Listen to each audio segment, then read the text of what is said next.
Security Council just 3 years ago. Do you not feel uncomfortable representing a government that, with its Eritrean allies, has been accused of carrying out executions, massacres, rape, and hindering the delivery of humanitarian aid? Well, James, I completely disagree with the way the question is constructed. Because my government responded to the attack perpetrated by the TPLF operators.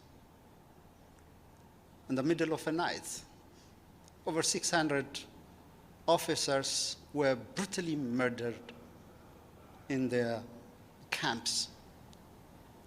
Would there be any world government that would allow to let it go, such kind of atrocities? So that indeed started the whole conflict. Along with the Eritreans. As in any conflict, there are excesses. It's not only, in the engagement, of course, there were crimes committed by different armed groups. Those who are responsible for committing crimes of the government time and again as certain will be made responsible. There won't be any impunity whatsoever. So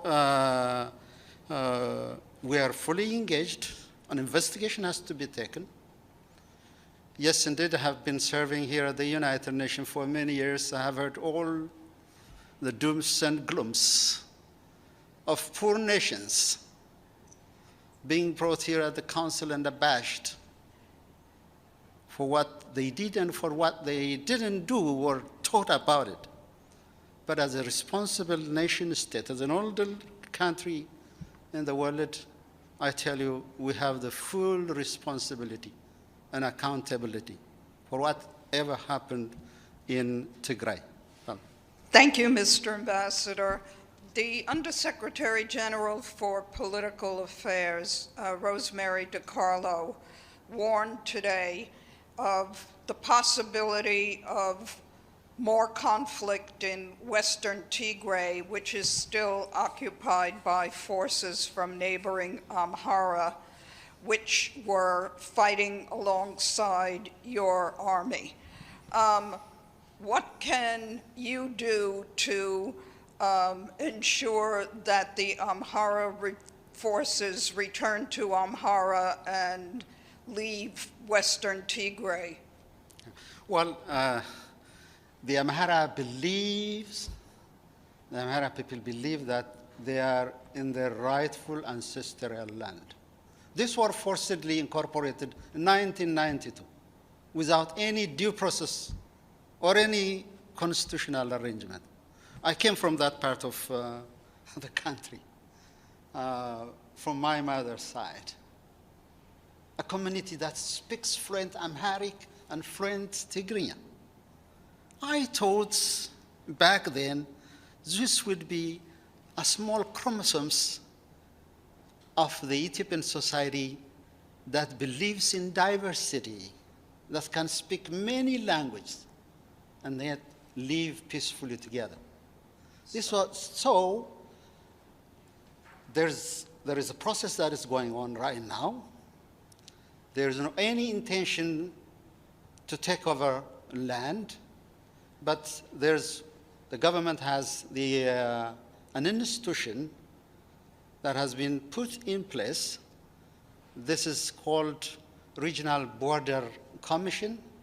So it is going to be, the case will be submitted to that board, and then, of course, a decision will be made. That could be probably after the new government is in place. So does that mean that the Ethiopian government supports the Amhara forces remaining in Western Tigray until that commission makes a decision? Well, I think that is in fact a matter of fact. Ambassador, it's Pamela Falk from CBS News. Are you at all horrified by the kinds of attacks that have taken place?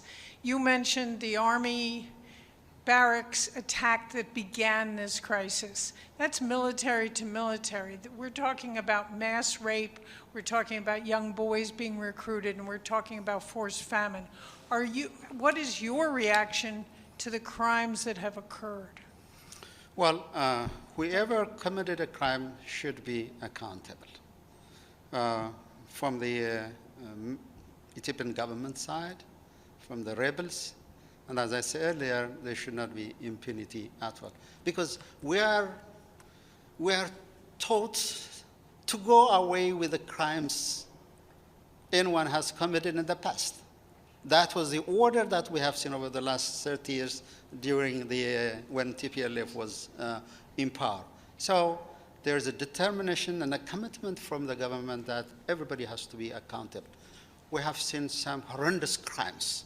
I'm not going to here and just simply, evade those questions, because there are so many unsolved griefs and closed mournings. For us, in order to heal, we have to come together and commit ourselves, and then through national dialogue, solve our national wounds. Thank you, Ambassador. Michelle Nichols from Reuters. We heard from the UN today that the number of people in famine has risen now from 350,000 to 400,000. Could we get your response to that, given that the government disputed the previous figures of 350,000? And the US ambassador said that if there's a denial, she sort of insinuated that if some of these accusations that have been made about the destruction of the bridge, the looting of aid agencies, that is not a humanitarian ceasefire, it would be more of a siege. And if you could respond to that.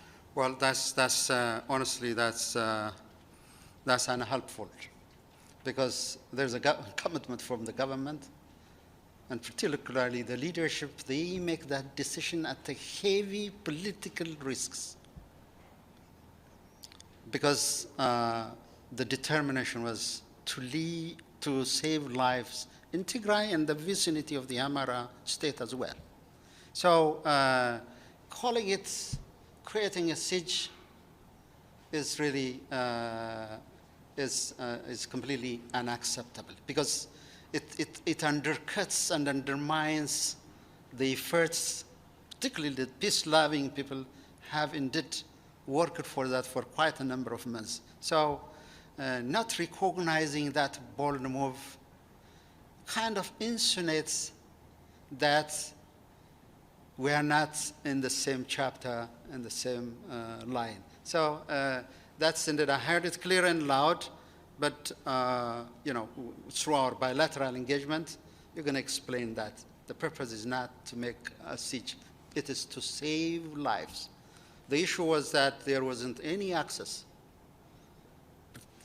We said this has to be a series of law enforcement operation, believing that that will create an opportunity so that humanitarian assistance can easily flow unimpeded to the most needy people. And does the Ethiopian government agree that some 400,000 people are currently suffering from famine? Well, unless and otherwise we reach, there is an Ethiopian saying, maybe if a farmer miss one rainy season month, usually it's June,